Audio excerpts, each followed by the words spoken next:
Good Wednesday morning. This is the Great Basin Smoke Dispersion Briefing for this Wednesday, February 28th. Looking at precipitation across the Great Basin for the past week, on the left-hand side, you can see very minimal amounts across the southern and western areas. And again, more significant moisture, these darker shades of green, a half inch to over an inch of precipitation across the mountains of central Idaho, the Tetons, and across the Wasatch Chain as well. And you can see even in some of the heavier precipitation areas that is still somewhat below normal in the yellow shades, 50 to 75% of normal in our continuation of our dry winter, and extremely dry across our southern areas with near 0% in some areas in southern Nevada. Snowfall over the past 72 hours, there was some on the western end of the Sierra, a little bit creeped over a few inches into the eastern Sierra and down into even the Reno, Carson City area. Some more significant snows occurred across the Ruby Chain, 6 to 12 inches, similar amounts more widespread over Idaho, and locally higher amounts across western Wyoming, and some accumulations of 3 to 6 inches, locally higher amounts across the Wasatch, especially the northern Wasatch. Southern mountains, though, still very dry. You can see that on our snowpack. Some of the higher terrain across southern and south central Nevada that normally does have snow cover has none, and even the snow cover here in the southern chain of the central mountains of Utah, far in the southern Wasatch on southwards towards Cedar City. Snowpack there only basically 12 to 20 inches, well below normal. More normal across western Wyoming, the 40 to 75 inches, which is about normal for them for there, and similarly up in Idaho as well. Satellite imagery shows storm system which did produce some of that recent snow now digging down to the south, south of the Great Basin, but a weak ridge of high pressure building in today will be short-lived.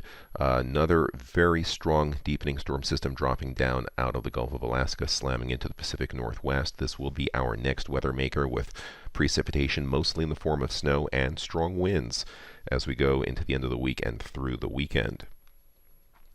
So with that, the upper air pattern for late today, you can see this storm with the moisture already pushing into the west coast. Stronger winds, that means good dispersion. High pressure, which was kind of over us, has kind of flattened out, so there is really no strong high pressure ridge anywhere on the map. Good overall ventilation dispersion in just about all areas.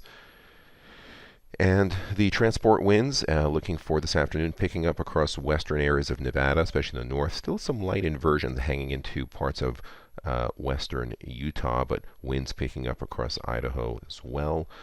Mixing heights a little bit low in some areas, but overall a few thousand feet above ground level. Now Thursday, that storm system deepens and moves closer. Clouds and precipitation spreading across the western half of Nevada into much of Idaho and western Wyoming, and starting to push into far northern Utah. Excellent overall dispersion. Look at those transport winds, those purples to browns. Those are winds almost off the charts, 40 to 50, maybe 60 miles an hour. So very strong winds in the lee of the Sierra coming in through here. Basically no areas sheltered from the wind, so very good wind transport. Maybe too much of a good thing, but humidity will be high as well. Looking at overall mixing heights, also several thousand feet above ground level. No overall dispersion issues. There's a deep low pressure. Rain and mountain snow moves into parts of northwest Utah, continuing across Idaho, Wyoming, and northern Nevada. Excellent ventilation in those areas in the white. And on Friday, you can see those transport winds strongest across the southern half of our areas, but still decent, 5 to 15 miles an hour, maybe 20 up in the north. This is the leading edge of a cold front, much colder air behind it, so most of any precipitation will be in the form of snow. Mixing heights several thousand feet above ground level. Again, no issues there. Clearing index for Wednesday, Thursday, and Friday. Areas in orange and red indicate excellent overall clearing, so no major issues except maybe in the far northwest corner of the desert areas of northwest Utah, with some localized inversions, but that'll be quite localized again. 3-day precipitation accumulation, Wednesday morning through Saturday morning. You can see anywhere from an inch to 2 inches across the mountains of Idaho, and basically a half inch to an inch in the areas of the varying shades of blue, quarter inch in the darker green. And so most areas except for our far southern and eastern areas should see decent measurable precipitation, and mostly in the form of snow. Now on Saturday, March 3rd, that trough deepens, cold air. Winds will diminish across western areas a little bit. but unstable showers around everywhere. Excellent overall ventilation.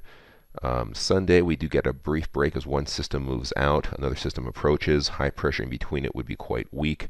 Good overall ventilation. A similar story on Monday. Tuesday, weak high pressure builds over us, but still winds aloft are 20 to 30 miles an hour, so still overall good transport winds. And there's that next storm with more rain and mountain snow for northern California pushing into western Nevada. Precipitation accumulation, if we look at just days 4 and 5, this will be Saturday morning through Monday morning, a continuation. The green shades maybe a tenth to a quarter inch of precipitation, probably about 2 to 4 inches of snowfall across a lot of areas, especially the mountains. At this point, everyone gets at least a little bit of precipitation, even down to the southeastern areas of Utah and the Arizona Strip. Now, the 8 to 14 day outlook still continues with cooler than normal readings as we go from March 7th to the 13th. Precipitation wetter than normal across our western areas, near normal to the east. So more of a cooler, wetter pattern continuing into week 2. And this concludes our briefing. Have a great day. Next briefing will be coming up this Friday.